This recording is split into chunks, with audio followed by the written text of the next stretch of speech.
So we're into the final exam review, part 6. Woo, this is a long one. What we're going to look here is we're going to finish up with the 2-sample problem and then just some general ideas for you for the final.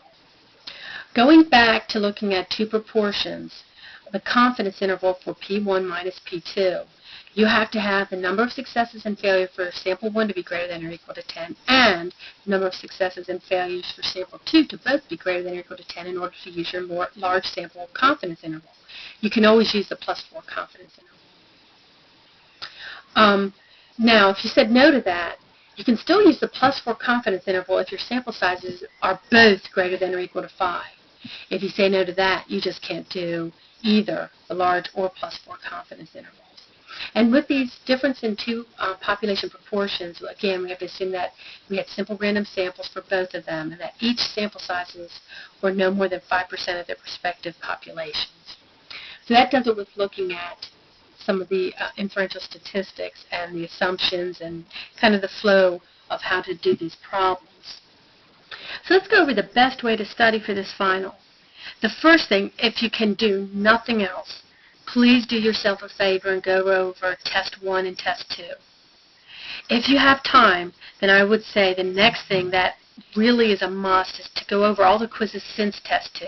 So again, let's say that you have no more time and all you could fit in, I would say number 1 and number 2 are the two things you really should do before this final. If you do those, it would give you such a step up in doing well on the final exam. Now, if you have more time, it would be nice if you could, for yourself, and make life a lot easier and better, is if you go over test 1 and test 2 and all the quizzes you took in Stat 250 this semester. If you have a little bit of extra time, the icing on the top of the cake would be to go over your post-tests also. Now, if you have extra time, I'd say go over the homeworks. But the homeworks, remember, had a lot of problems that were a lot harder than what you're going to see on the final exam, even than what you saw on quizzes and tests. But if you could do all your homework problems and had no problems with them, you'd ace the final. So what I would do here is, remember, you have a choice for what you want to do for your formula sheet. So this brings us into, again, when you're looking at what you need for the final, you need, of course, a pencil and eraser, calculator, Table A and Table C, which you can get from Blackboard, and the formula sheet. Now this is really important. You have two choices, and you need to do this right because you will either you'll get points taken off if this is not correct. The formula sheet, you have two choices. You either choose A or you choose B. If you have the handwritten formula sheet, no copies, no Xeroxing, no anything. It's got to be the original in your handwriting, no typing, no anything like that. On an 8 by 11.5 or something, just a normal sheet of paper, front and back, you can write whatever you wish on that. So again, handwritten, in your handwriting, pencil or pen, front and back of a normal sheet of piece of paper on anything that you want to.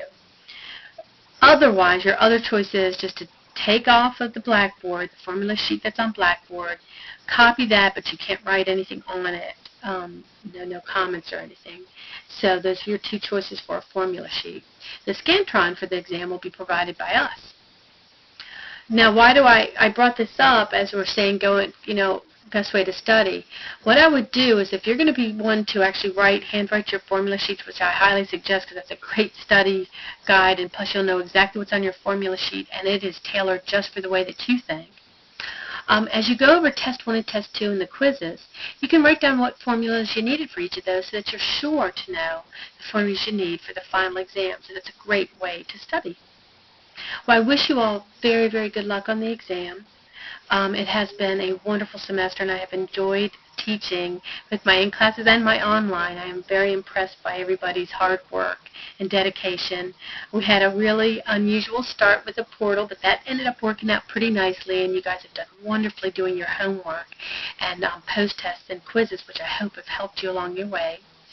And the mini-tabs, you guys have done a really good job with the mini-tabs where you're putting into practice your statistics and learning how to write things up. Think positively, do well, and enjoy your break, and enjoy the rest of your classes that you take, and I wish you all the best of luck. Thanks so much for a wonderful semester. Bye.